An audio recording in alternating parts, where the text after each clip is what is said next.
Hello, welcome along to episode 6 of Home Alone, our monthly podcast.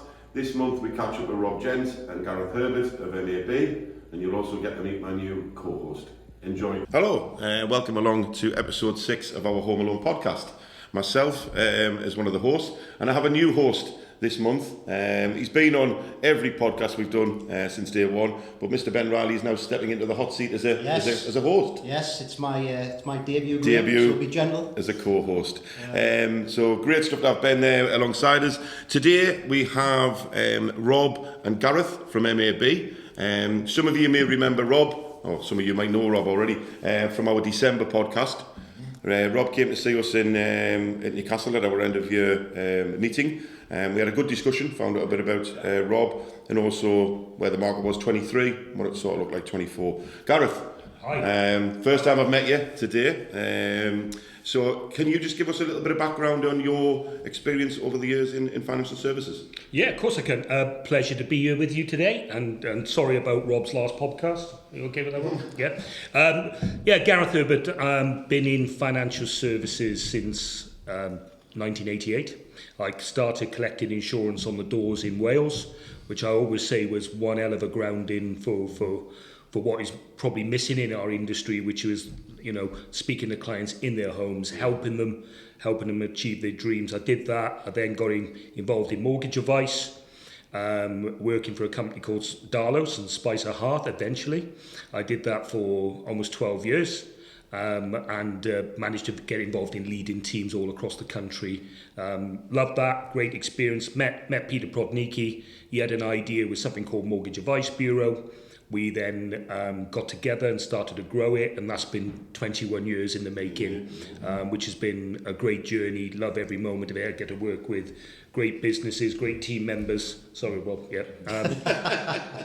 I think he's going to turn up in a minute. Yeah, well, maybe. So yeah, great journey, and actually very rare that I've only had 3 jobs in financial services in 30 plus years, which I'm really proud of, and it's a great industry, and I love it. So yeah, a bit about me. Certainly to be proud of.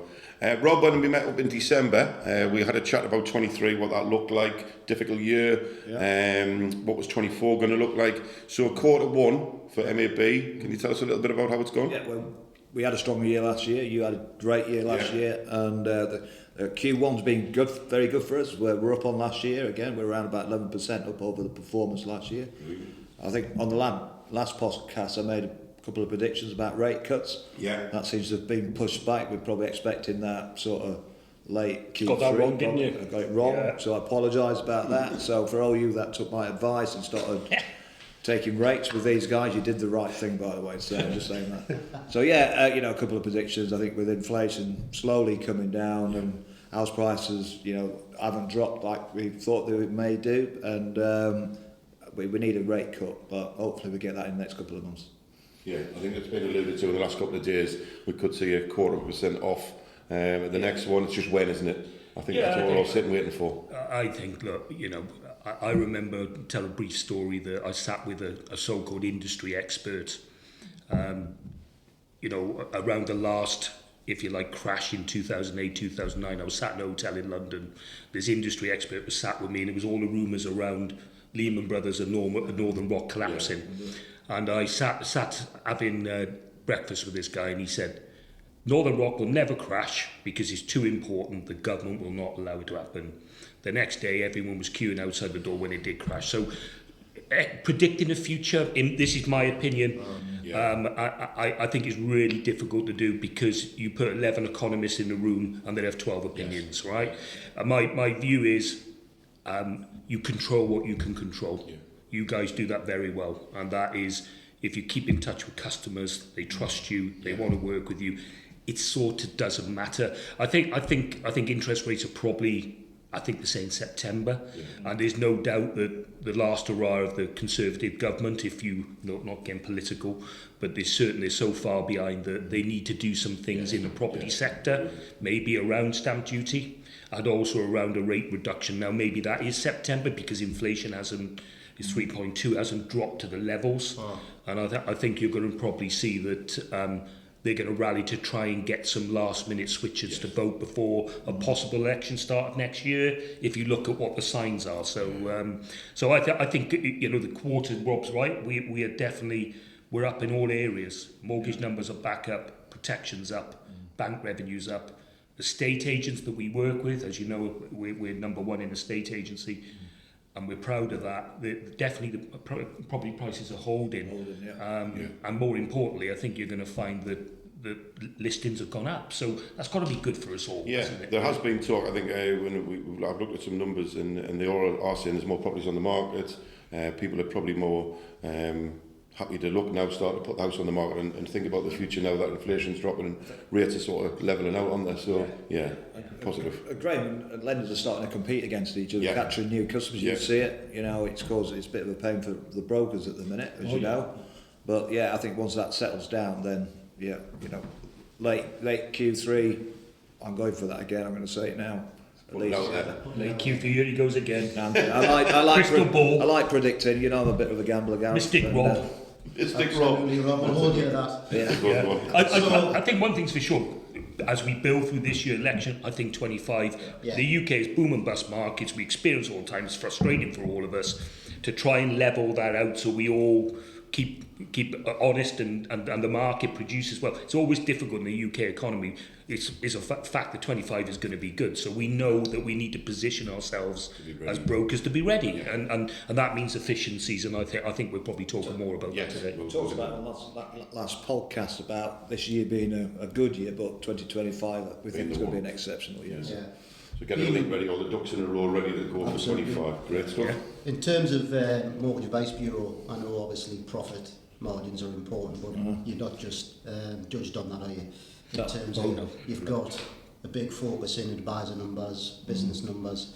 So in regards to the plans for this year, I know with all the digital tools that you're keen to talk about, recruitment's a big focus for you guys. Yeah, absolutely. We you know, the good news is we come into 24 with the largest, you know, new business recruitment pipeline we've had ever, which I'm proud of the team on what they've achieved, and that you know, it is unsettling in our industry last year, and having good funding and more importantly investment in your distribution model is so important, and we certainly have done that, whether that is our ongoing technology, the platform, or just investing in, you know, our marketing assets and digital tools.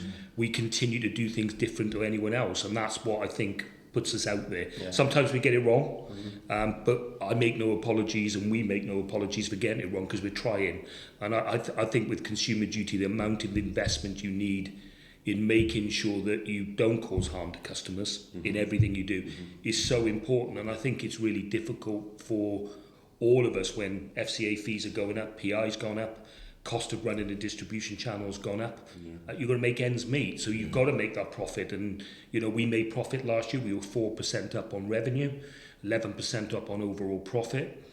We've done really well. We're in the public domain, so you get to see our results, and actually that puts a different type of pressure, but a good pressure as well, because we know that we have to continue innovating, changing, adapting. Yeah, staying out in front, don't you? You know what I mean? You're a market leader, and at the end of the day, people are going to look to you to do that. Yeah, and we enjoy being out in front, because you know, the industry is such a great industry. I still lecture at universities to bring youngsters in, and I find it quite sad that when you ask young people why wouldn't you want to get involved in financial services, they often say because it's commission led and it's hard sale, and it's not. We all know this in the backgrounds we got, but that we have to encourage and grow our industry beyond us in this room and beyond, you know, what MAB's about. And therefore MAB do have a duty to bring on talent. We're certainly doing that through our academy. More to learn, more to do, but very excited about what I think this year will still bring, even though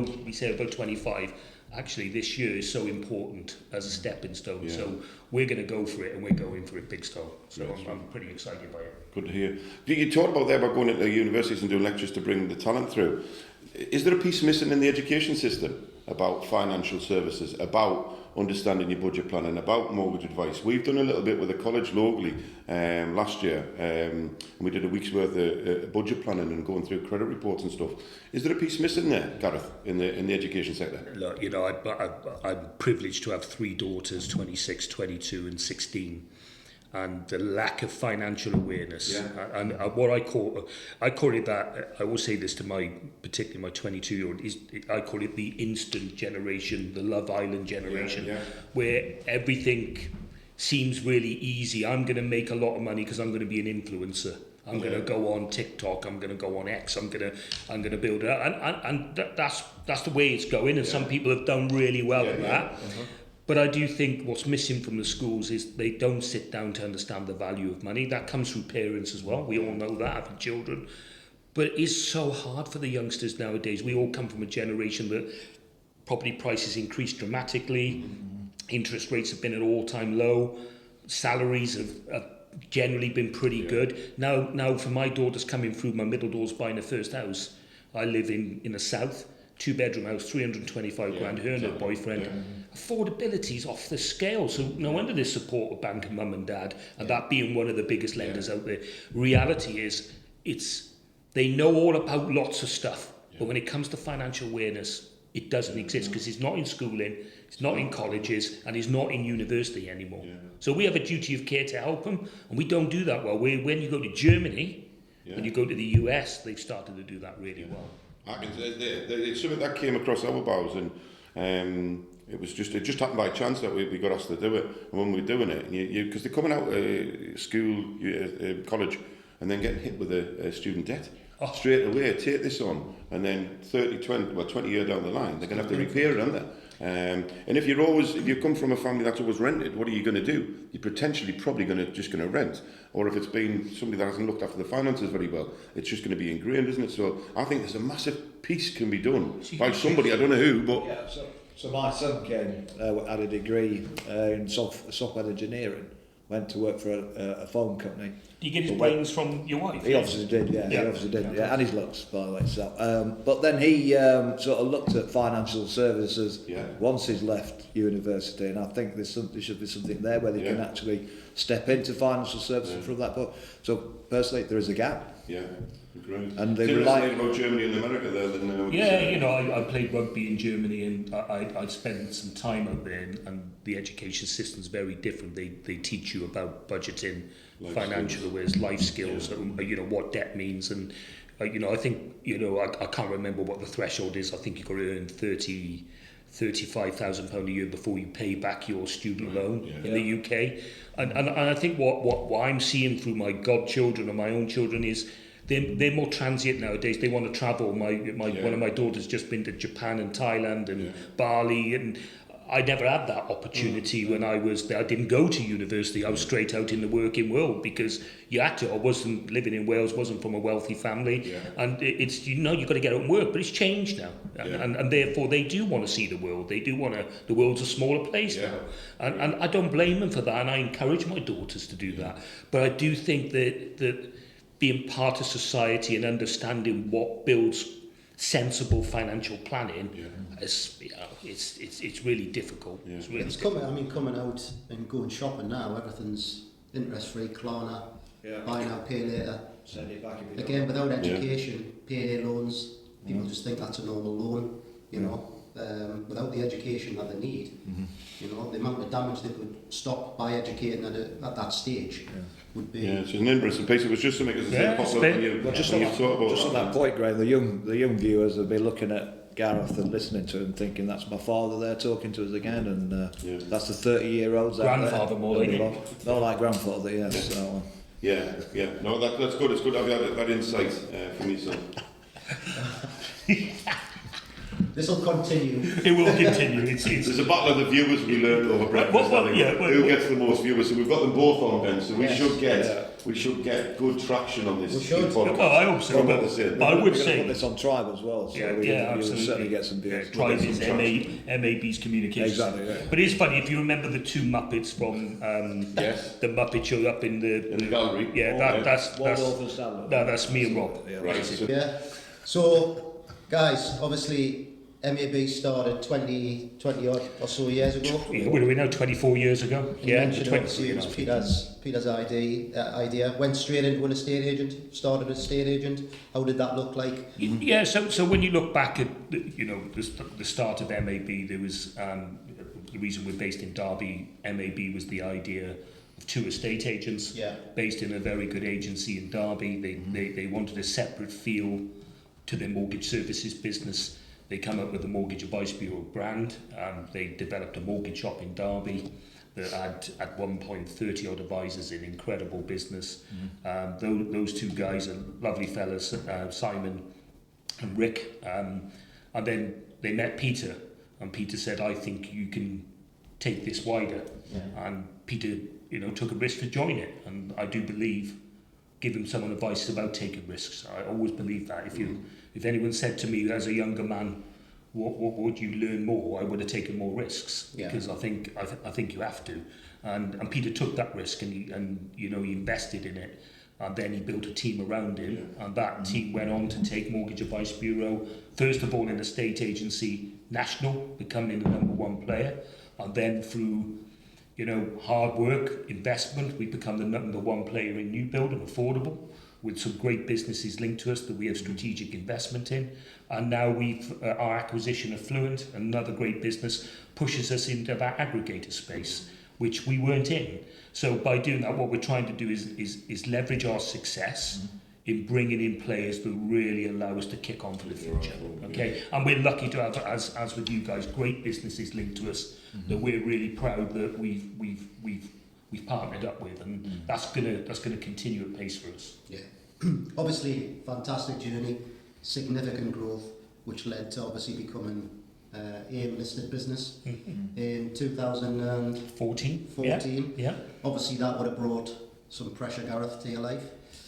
To be fair, more so our chief exec and the board nowadays. But I would say because MAB have been, the journey we went on, it was a really proud moment to be there with our families as Peter rung the bell on the stock market, and we floated on the stock market where at the time others failed.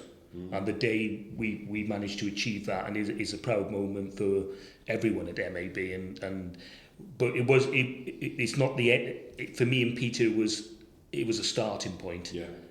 There's a destination to go, and we're still on that. We're still on. So I'm actually more excited about what's going to happen in our industry in the next 5 years than I have been for the last 20 years, because it's been pretty stale. It's been pretty normal. But that float allowed us to grow and achieve more, and it was a proud moment. But the pressure-wise, you have investors.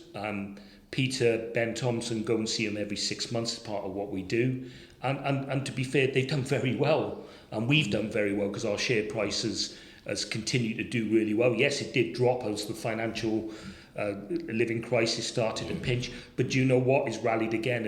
And it does bring a different type of pressure, because what you say you're going to do, you have to do. Follow through on. Right? Yeah, exactly. You can't just go along and say, we're going to grow by 40% and you grow by 5%, and then they go, well done. Yeah. It doesn't work like that. You've got to know your numbers. You've got to have the right players on the pitch in your team, in your senior team, your exec team, your field teams, your everything about it, because it will get audited and it will get checked. Yeah. But that's okay, because we have a great team around us across MAB, and that means that we tend to hit the numbers and do well, even in markets that have been tough recently. So yeah, different type of pressure, but I think it's quite a nice pressure, because it puts us on our toes. Yeah. Whereas before 14, the pressure was us, our internal engine pressure of how do we go, and we probably took the hardest route in floating rather than selling or partnering with someone else. It's probably a harder route, but for us, we were the first ones in the mortgage channel to do it. And really, it's been a success. And 10 years on, we're still marching strongly. So good stuff. Great stuff. So you say there, obviously, you're excited about the next 5 years. I think Rob, we spoke back in December about platform digital tools that we've got already. And I know I was lucky enough to go down yesterday and meet the guys at Capital House in Derby, and really get an education on platform. What's coming? There's a lot of new stuff coming. So we've got some good tools, but they're only going to get better. Yeah. Do you want to tell us a bit more about where we're at? Yeah, I can cover that. So obviously, when we were talking back in December, we were onboarding quite a lot of business partners. So we have over 160 business partners active on platform now and using it effectively. We've now deployed our digital tools, as you know, our retention tools. Again, we have about 150 businesses on there, and we're monitoring nearly, I think, around about 500,000 customers through mortgage monitoring now. So, again, Gareth alluded to it, we're having some issues with that. You've seen some of that, but we're quickly moving through that now. And then what we're doing now, we're onboarding our estate agency partners. So we have 70 estate agency partners using platform as well and the digital tools. And then we're just going to need to take that to the next step. And we enter into other areas of lead generation through employers as well. You're in the new build, and we're opening up new opportunities through new build. So we're really excited around what the digital tools are going to deliver for us. Yeah, and adding to it, Ben touched on this earlier. I think you know, you can go for advisor growth and keep going in a market that's seen advisor numbers drop, which is quite sad to see, right? And also other distribution channels changing their propositions, maybe dropping their rates. Therefore, you know, everyone has to make money. We have to make money. Our ARs have to make money. It's a partnership. So for us, this amount of investment we put in, what it's got to do is see a return. Yeah. The goal I see moving forward is the race on the street is not how big the distribution channel is, a network is, whether you're DA or AR. That's not the race on the street. The race on the street is learning from leads. The average client thinks about buying their house, first house, second house, 36 months before they actually do. Right. Okay. We tend to capture clients when they wave at us when they're an estate agent, they're on site at a developer, or they go on to a money supermarket and say, I need someone to speak to me. What we've got to do is help our client through our own buying app has really gathered traction. Yeah. And that is helping educate clients about savings, around credit repair and other things. We need to iterate that better. And our nurture tools and mortgage monitoring tools, could we create another client bank where that we get the client mortgage ready and we present them to an estate agent or a developer and say, this client can afford this mortgage with this deposit and they're ready to go. They're creditworthy, and we carry that client through.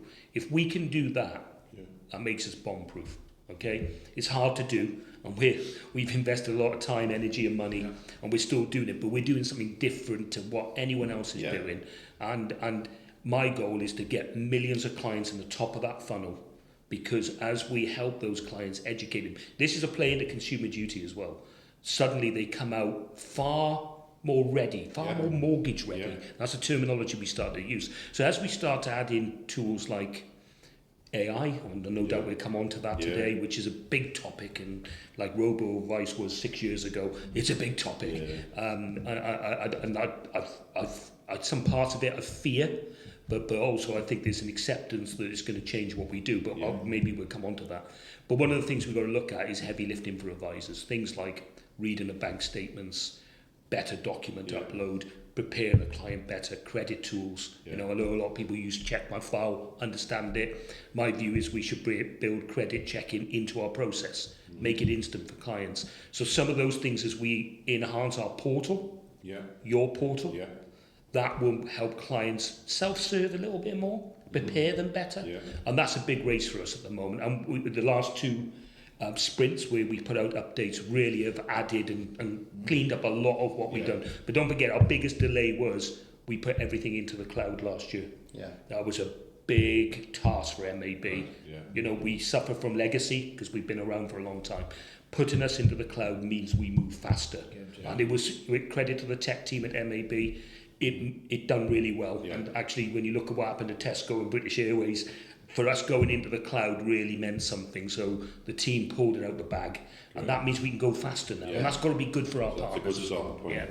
I think when you talked about there about getting people ready and stuff, we did an event on Saturday, Ben, the first time buyer event, something that hadn't been done before. So we've stepped outside of our comfort zone. So we've gone out and brought first time buyers into an area with lenders, solicitors, check my file, brokers, insurance companies, everything. So they can come in, feel relaxed, and then walk around. And on the back of that, the engagement was fantastic. The number of appointments we got, people finding out actually I can afford Yeah. a mortgage, because the tendency is they don't know where to start, do they? They go to an estate agent or a builder, then they come to us and find out they can't get it. Whereas you're saying, Gareth, let's get them ready, so when they go there, they can say, yeah, I can afford that house at 300,000. Yeah. I'm ready to go. I've already had the advice, so... Yeah, so you talk about that physical environment. Yeah. That's what the app does for you. Yeah. So if you don't want to go to those environments, Yeah. you can just sit in the app and search yourself and learn yourself. So, and I know you guys are promoting that Yeah. really well. Sort of, the Yeah. education piece is To be fair, brilliant. it's the future. You know, Yeah. people are more Well, they're just tech savvy, aren't they? you know, tech savvy, more active on the phones. Yeah. Phones are like computers now. Oh, it's, Yeah. you know, I think the stat, what was the iPhone 3 years ago had more capability and power than the first rocket that went to the moon. Well, It's that sounds incredible about when right, you yeah. when you think about things like that, and also the younger generation today. I sound like an old man when I say younger generation, but you know, my daughters and that, oh God, trying to get them out of their phones. You know, it is everything to them. If they lose their phone, they're in complete panic. It's interesting that resonates to you because you were actually there when the first rocket went to the moon, wasn't you? As well? Yeah. But when you say that, Gareth, though, you know, when you talk about technology, I think he did 10 minutes without it. Yeah. Put down. Yeah. Did well there, Rob. they're doing good. But now you talk about the technology side and the AI side, and you're saying about a mobile phone by the end of, if you get into now these VR headsets, right, that Apple have launched, Yeah. where you can be talking to somebody on FaceTime. We could basically have an advisor sitting there, talking to a client on FaceTime, with Midas and platform open, with text and things, and doing it all. It's mental Well, when you look at it. And I'm old as well, you know, I've got kids 12, Yeah. 9, and I'm seeing this technology come forward. So you're thinking, if they can do that now, what else? They're already miles ahead of it. It's you know, things. I know my VR experience wasn't good because I went on you go on the VR thing. It was a PlayStation thing. Yeah. I put the mask on, and there was a shark dive, Dizzy. and I went on there and I hit the wall and fell on the floor. So it's not a good experience. But you know, the metaverse. Yeah, you know, that's it, look yeah. at that. You know, my daughter was showing it to me. I'm like, this is crazy. Mad, isn't it? It's You can walk around outside with this thing on and it's- see while you're walking and interact, and it talks to your iPhone and your That's iPad. right. It's So that's where you know we'll be doing face-to-face appointments with clients over something like that in the future, no doubt. Yeah, I think you're going to see so much advancement because of, you know, you look out the journey of AI so far. Yeah. You know, it's going fast. Generative AI is moving quickly, and that surely is going to have an impact on the property sector. You know, the advice sector. It's got to. Well, you've got it. You do a virtual house tour through an estate agent, through your headset, won't you? Yeah. You know what I mean? That's going to get smaller, and it'll just become a pair of glasses and whatever in the That's future. absolutely incredible. So I think these things are going to have an impact, but I still think advice needs to be protected. I think, you know, we as a community clients trust us. We need to make sure that continues, because I don't believe people want to interact completely digitally because they Not on your largest purchase. Yeah, It's a you know, big it's thing. not it's not going down getting your groceries. No. This is your largest investment potentially, as well as your largest debt, by the way. So I do think things have changed, but AI, we're starting doing some great stuff internally in testing. We believe we can use AI to help with heavy lifting advisors and help prepare clients more. So those are some of the things we're looking at. Yeah. Brilliant stuff. I mean, 20 years ago, I wouldn't have dreamt what we've got now. No. I mean, frightening to think what will be Oh yeah. in another 20 years. I think it complements what you do anyway. I know you're strong believers in face-to-face advice, and I think that's around for some time now. But the way we use AI is the heavy lifting. Yeah. The boring stuff that we don't like doing. You know, make ourselves more efficient, make the journey more efficient as well. That's it, Yeah, no one likes doing 2 hours compliance. No. No, but that's compliance is definitely where AI can help, and that's some of the things we're looking at. Automated processes. You know, our suitability letter, we need to do some work on it, not because, you know, when we launched it was one of the best in the market because it builds through the fact find. But now things have gone on. I want to reduce the suitability letter to a more of a customer friendly report, because I'd argue, does any client read a suitability letter? I think when we've read it, it bores me to death. So the reality is that our industry needs to focus on less paperwork, more digital tools, because that's what clients want. Unfortunately, the regulator still wants a written letter of suitability, so that needs to be updated as well. But certainly AI will help us build that much quicker. And then it's got to help with the whole buying process as well. And we're talking solicitors all through the legal process. It's got to speed this whole thing up as well, hasn't it? I've had a number of lender meetings recently where, let's be honest, I know there's been Rob touching us around rates and changing rates in a house purchase, or you're going to remortgage where you have to revisit the customer, which has caused some angst because there's so many changes. I know it's settled down recently. But the one thing's for sure is that average conveyancing takes 36 hours of checking everything. Everything's available digitally. There is a government white paper and a board meeting now. If they could improve that, that is probably the most friction point of our house buying process. And that's where the focus, because you can get a mortgage offer in hours now. Exactly. Providing everything's digital. And then I'm not about Maria Harrison. Oh, great. You can do that through our technology as well. Yeah. Now, there was, with Gareth and I were at a couple of events recently, and there's sort of talk about HIPS maybe making a return at some point. Interesting. And if it does, they'll probably do it better this time than they did last time. So I did like the concept. Yeah. It was just done wrong, and I think it'd be more digital rather than such a thing. It won't be called HIPS, but certainly I think as this white paper and this board gather momentum, I think that's got to be good for all of us, and more importantly, good for the customer. Exactly. To have a better journey. Customer centric and think about their journey. And it's got to be about them rather than just improving things for us in time scales. So it's always got to be about the end user, hasn't it? Let's have some fun. Have some fun with these things, gents. Could be dangerous. Set them off. This could be dangerous. So do we put a disclaimer out at this point? To be fair, I thought we were already having fun. So thank you very much. It's very informative. We've had a good conversation there about where we're at. I guess monthly moan, anything that's gone on in the last month or so that you're not happy with, or it's upset you. It doesn't have to be about mortgages. This is outside. I'm going to go around the table. This could be outside. I can start first if you like. Obviously, we talked about digital tools, and it is business related. So we have business partners asking for leads, but if they really contact their own customers, use the tools effectively, then they don't have to worry about leads. Yes. Yeah, that's a good point. Mine is more of a moan that what we've seen in the since the mortgage market picked up going into the year, rate changes, why every time the mortgage market picks up does protection drop off? I do not understand it. I cannot understand it. In the world of consumer duty, but more importantly, a client's taken out a large debt, and we've got advisors clearly not even having a conversation means... Is it they're not having the conversation, Gareth, or is it because things are changing? I know when we were going through January through sort of February, when rates were changing, every 2 or 3 days, we had customers on saying, can we have the next rate? We will do that, but that's then impacting your conversation because that time that you were going to give to protection, maybe, I don't know, I'm just, Ben, what do you think on that one? No, I think when our model, Graham, we have a first. We analyse what the client needs, wants, and then we make a recommendation when we do the mortgage. Because my belief is you can't judge the mortgage term without knowing what the protection is going to cost. It's going to be. Exactly. So if you're going back to something later on, you're just making your own life harder.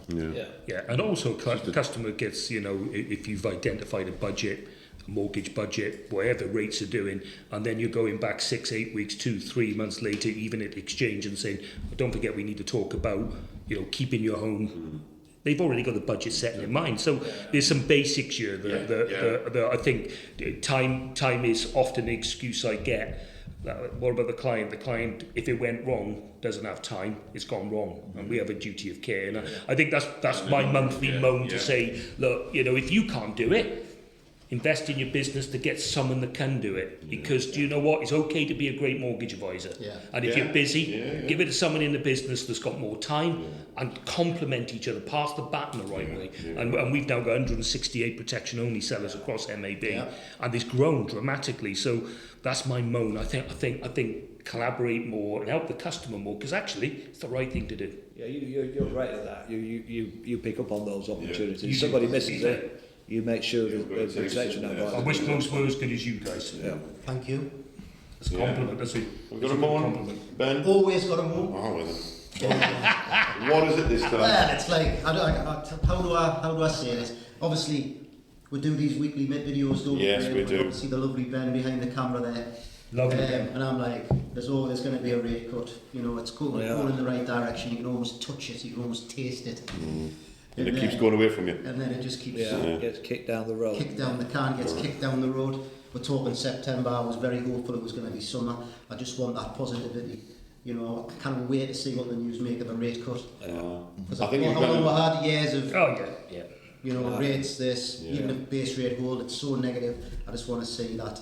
I think that aligns to the weather as well. When we were walking across the car park, they were just asking when they're going to stop. It just feels like that at the minute, just raining all the time, you know what I mean? Let's get a bit of sunshine, get a bit of spring in somebody's step, and get everybody feeling happy, you know, and getting out. My father was 80 at the weekend, and he reliably tells me that it warms up at the start of May. I'm going to change my prediction. I think when we win the European Cup in England, and Wales won't because they're not there. When England win it, I think there'll be a rate cut after that. I'm going to pull the prediction forward because I'm going to be feeling great. So about July time then. The Welsh I wouldn't worry, Gareth. No. Southgate's not going to win anything. No. He's got a great first name though. You were unlucky though, yeah. I mean, you took it all the way to the playoff. You were unlucky, guys. We only had one player, to be fair. You've only had one player for a few years. That's Rob's bringing me in there. He's setting me up there, and he's still playing for I think there's a guy called Beale after that. But if you have a look at it, the Welsh are really good at tiddlywinks and singing. Good stuff. So yes, we have got the Euros to look forward to, so that'll be good. Get a bit of sunshine. Monthly morning, right? Really, I just think what you said before about this weather. I'm sick of it now. Every day it just seems to have rained. And now what's going on at the minute? I want to get out. I'm just getting a dog over Christmas, and I don't want to get out and stop him to bring him home, bathing him. Yeah. You know what I mean? Well, that's bathing him like a little cockapoo. So he's. I would like to say a great addition to the family, but it's causing a few. A man's dog then. Of course. Oh, he's on to me now. Look, he's moving round the table. Everyone who knows Rob can help. He moves on the table. I do apologise. It's like a grumpy uncle. That's good. So I guess moving on. You've already alluded to this one, Gareth. Quick fire questions. We'll go through. What do you love about your job? The people. I've always been, I guess it's probably because my job has always been about people, whether it's in my team. I think by connecting great people, great things happen. Technology aside, that's what I love about my job. Yeah. Absolutely. Yeah. What motivates you? I think you just said about the next. You're excited what's coming down the line, aren't you? So yeah, I think my motivation is changed. I think financially I'm still motivated because my family love nice things in life. I don't think money's a dirty word. I don't get out of bed in the morning at the hours I work and not get motivated by money. So I'm still motivated by money. Never mind how successful you are or where you feel you've come from or what you've done.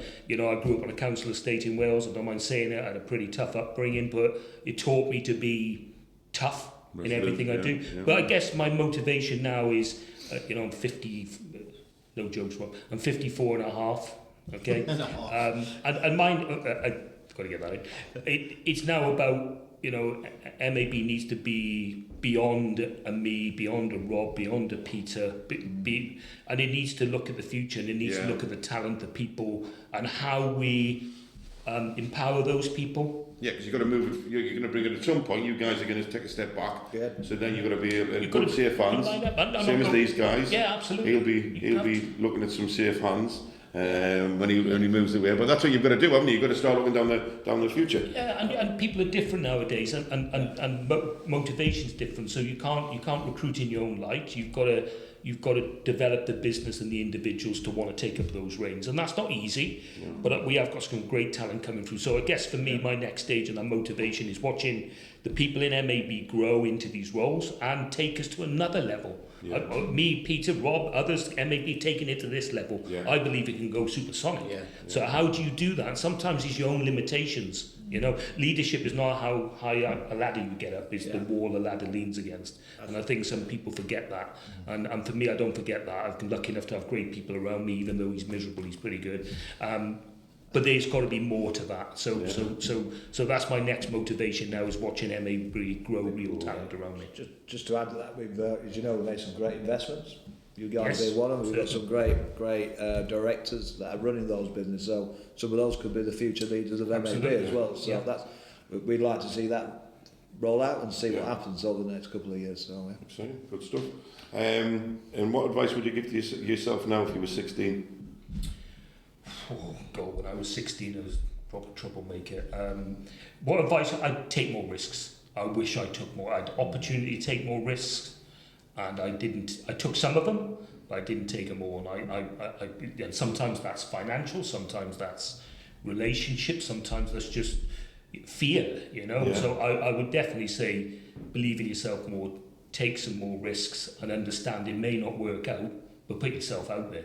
And I would probably say that's probably the biggest advice I'd give to myself. And also get out of Wales quicker. I got out pretty quick, but I love Wales, a great country. I was going to say a lovely place. And I'm from there, but I needed to expand my horizons, and I did that. And I go back with pride of what I've done. Yeah. But certainly I should have taken more risks. Yeah. And like you said, your daughter's now off travelling, so she's doing that earlier in her life than what you just said there. Yeah, so that's advice I gave. An advice I've given to all my daughters, they're very different characters, is do what makes you happy, take the risk, drink the wine, celebrate yourself, and don't be apologetic to anyone else. Yeah, okay? good advice. And that's what I've said to them, and they've grown up to be amazing characters, and you know, my youngest daughter's disabled, so I have to live in a different world, to change my philosophy on everything I do. I once wanted to be the chief executive MAB. I wanted to be walking around a room full of industry people going, oh, there goes Gareth. I'm not interested in all that now. When you unfortunately have a, you know, or privileged to have a disabled child, it changes your horizon, because she almost didn't make it.